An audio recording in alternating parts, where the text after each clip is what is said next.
So let's look at the system. Do that then.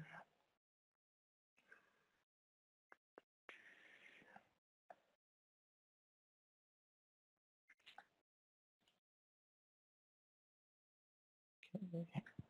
Yep.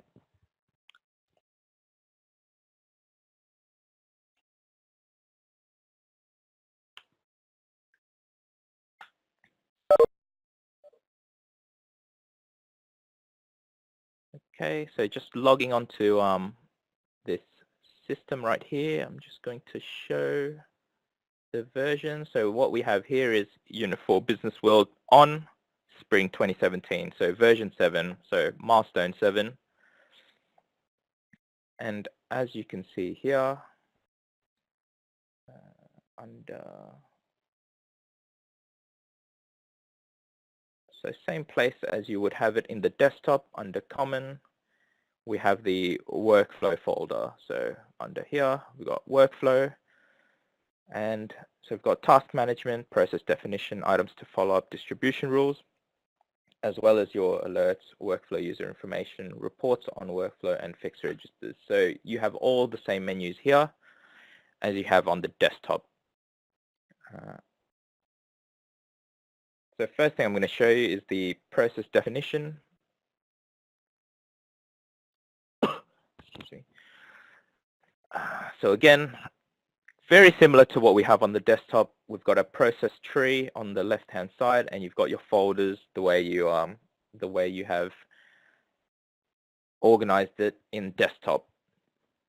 So in here, we can open up the folders as well to see what's inside. The green paper with a cog signifies that it has been committed and that it's a working workflow, whereas a blue paper means it's uncommitted or it's in draft. So to create a new workflow, we can either right-click, as we always do in desktop, so we can add folder, add process, rename, move up, move down, or we've also got these new buttons up here. So there's an add process button as well as an add folder button.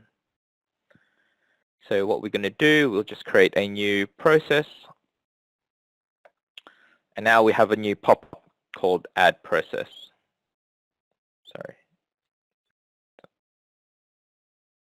Gone. Yep. So I'm just going to create a new requisition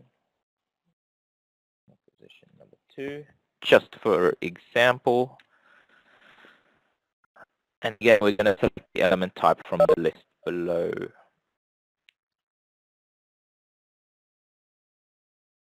If you've ever created workflows before, this should all be quite familiar. There isn't anything different right at this point. We just select the requisition, and then you get a warning because there is already another requisition workflow, but we'll just okay that for now. And again, you'll have the option of use as sub-process only, leave workflow status unchanged, or a master file approval. So none of that applies to us, so we can just click add.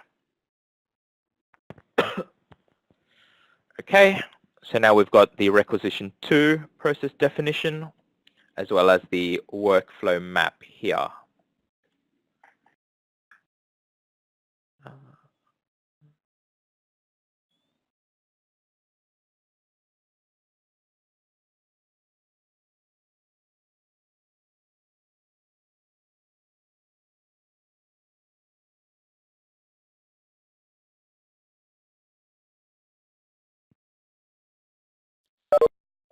So again, we still have the drag and drop feature. So on the right, on the left, you've got your little nodes. So you've got a sub-process, and if you hover on top of the icon, you'll see what the descriptions are. So you've got user step, system step, a delay step, the OR split, which I do the desktop version of the icon for the OR split as this one doesn't really represent an OR split, but I guess we'll get used to it. So O for OR, I guess. So you got OR split, you got the AND split, so again that's a plus. There's an AND as well as a sync step and a publish and a stop. So unfortunately it's not color coded like the desktop version. So for example, a stop would be a red circle. So at this moment we've only got a blue, kind of everything's in a blue color. But in terms of the interface itself, I think it's pretty slick, and I think it's very nice. So again, with the drag and drop, we can use it. So let's bring in a user step, drag it onto the line. Notice how the line is highlighted. So now it knows to join between those two lines. So we drop it, and now we have our first user step. Very simple. So we requisition approval. Okay.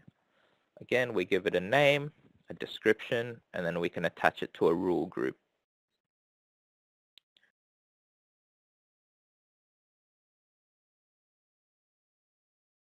So requisition.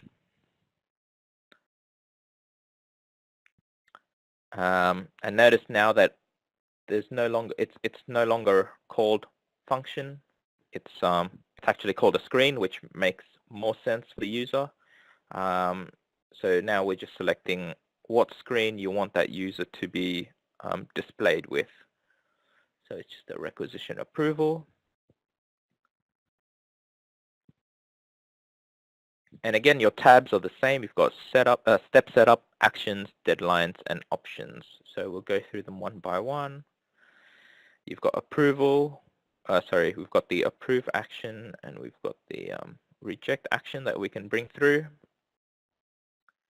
So I believe in desktop we used to have a recipient tab as well, and that's all merged into one with actions. So now it's down below if we ever need to use that. And again, with deadlines, we can also add new lines. So rather in desktop, we would add a new line. In this one, we just we get like a little pop-up, and we can select what should happen, and they're all exactly the same as in desktop. So escalate to supervisors, task. So after, let's say 3 days,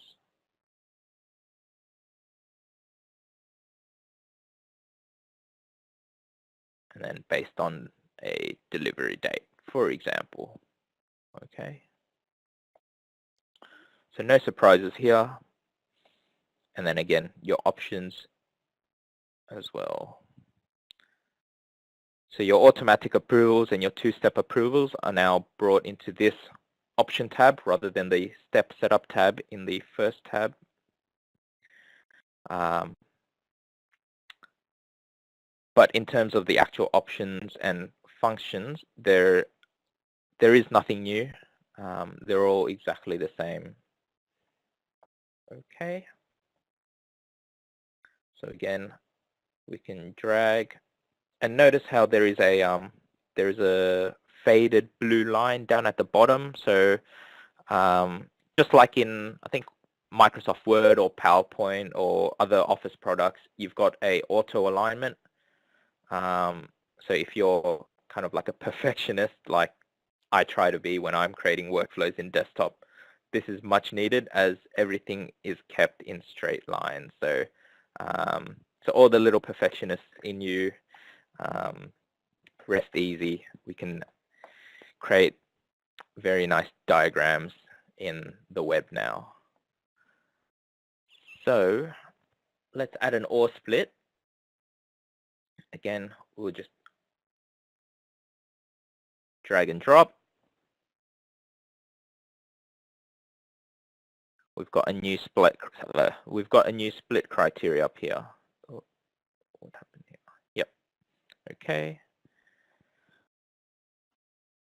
So again, we're just going to put in the approve step. And now notice how this is a bit different. So we've got a branch type, and you either choose whether it's an if or an else. So let's do an if first. So the actual functionality is the same. It's just more the terminology that UBW is bringing us. It's actually more intuitive now. So with the branch type of if, we select the criteria. So if this, then it will go to the next step. So we put in our criteria. Again, we've got our options. So attributes based on an action, a column, or a function. So simplest one we want is just an action. So we can put based on an action in previous step and approve. So this will just say if action is approved, then it will go into the next step. Okay. So the recipient in the next step is, we've got the following options according to rule group, workflow initiator, or return to last owner. So the same exact 3 steps that we have in desktop as well. But here we also have this line color that we can change. So again, it's much more, you can get a lot more creative in the web. So I'll just change it to green. Okay. And now we're going to create the else line. So with the user step, notice how we can drop it onto the else, and that will create the else line. So the else route, sorry. So we've got so it's automatically set to else.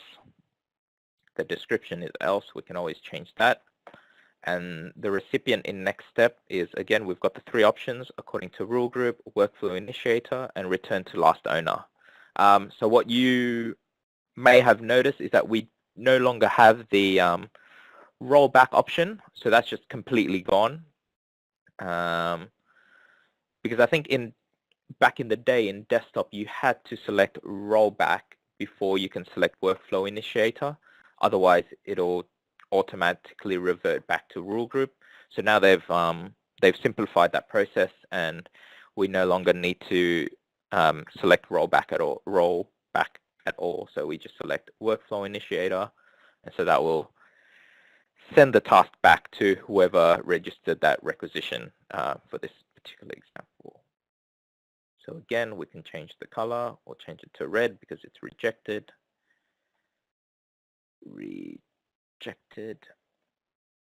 Yep. And then it's taken to the user step. So again, we just give it a step name, requisition amendment.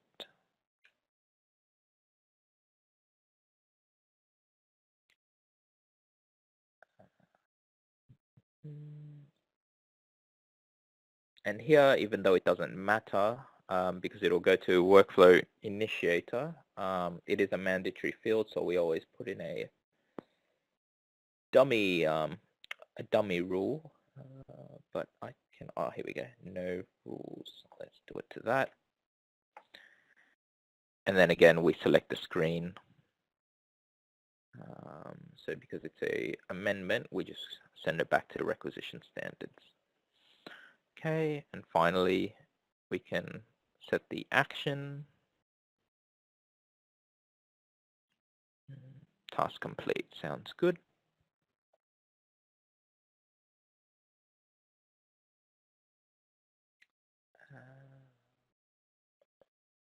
Where is the line?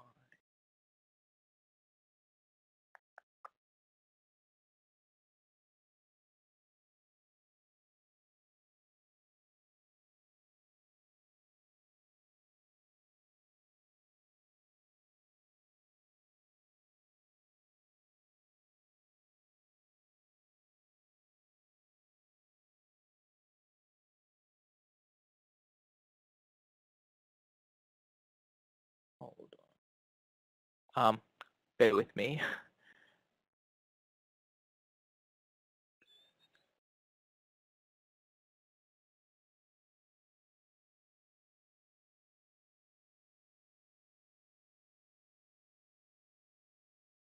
Okay. Is that?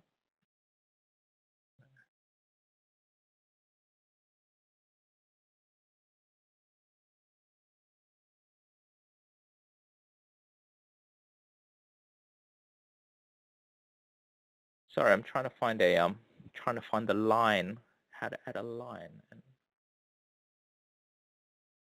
it's just not there.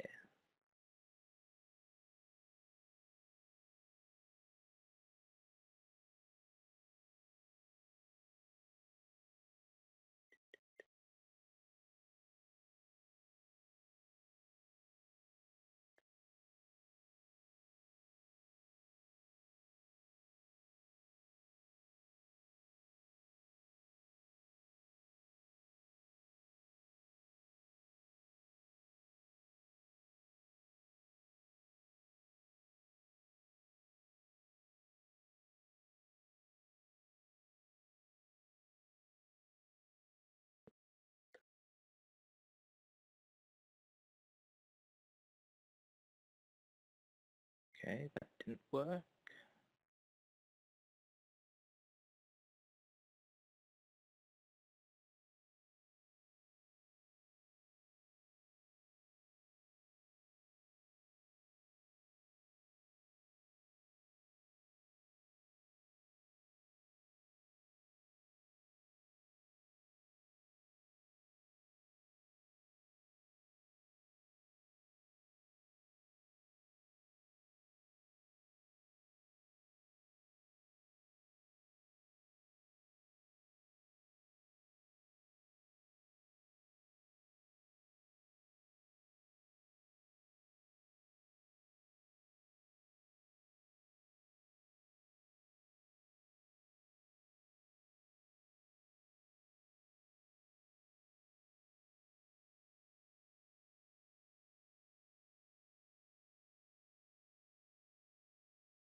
Uh,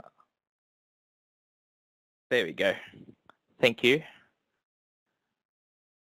Thanks, Nick, for the tip. So that's how you create a line, everyone. So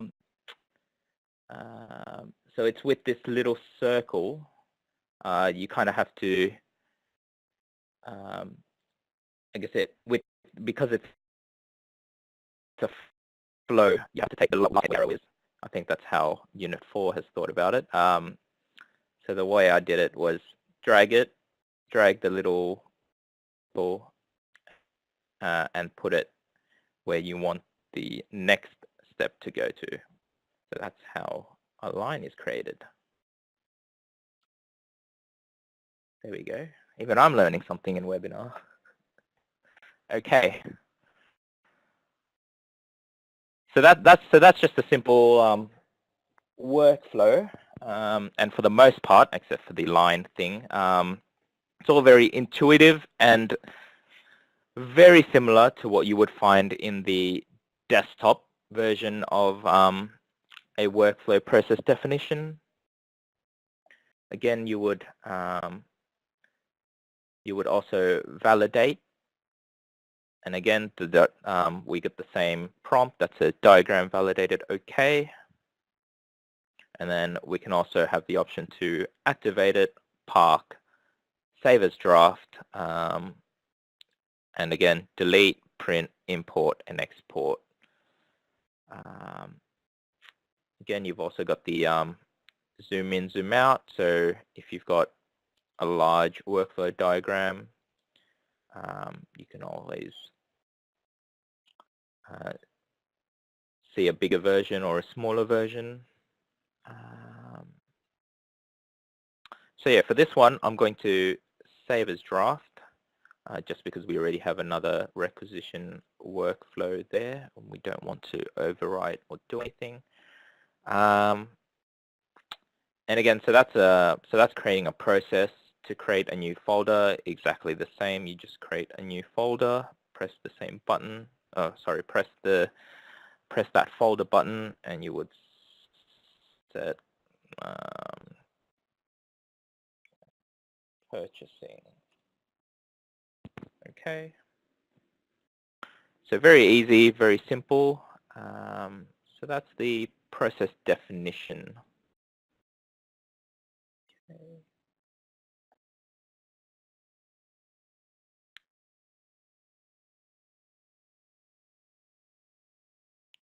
So we'll just take a look very quickly at distribution rules.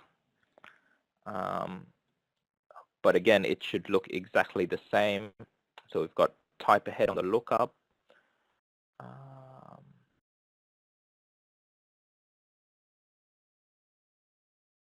So if we just take a look at this one, for example, the requisition rule group.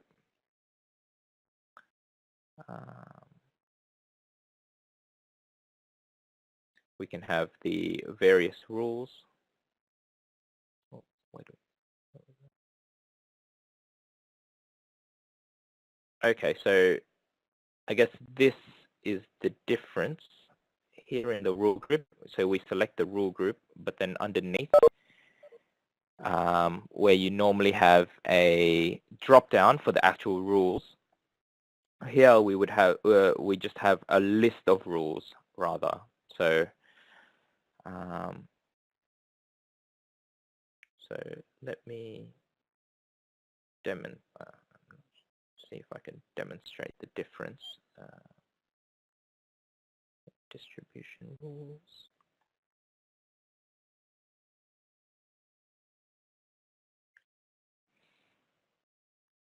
Okay, so here I've only got one rule that's active, so any cost to Fred, and then you've got your data specification and your routing. Whereas on the web, you'll notice I have the any cost to Fred, any cost center to Fred rule, but we don't see this 200 to 299 cost center managers rule because it is closed. So you see it in the web, you just don't see it in desktop. And then once you select your rule that you want to modify, then you can see the rule details down below. So here we can see the data specification, and as well as the routing, so greater than 0 from list, and then recipient Fred.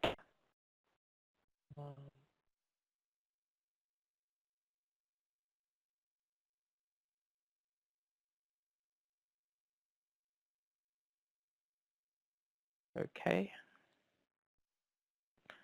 So now it's we've got the process definition and distribution rules in the web. It's much useful, and if you are, you're trying to, if you are kind of getting used to the web interface and all that, it's great that they've moved this onto the web. You can start playing around, playing with the web in terms of workflows. Okay.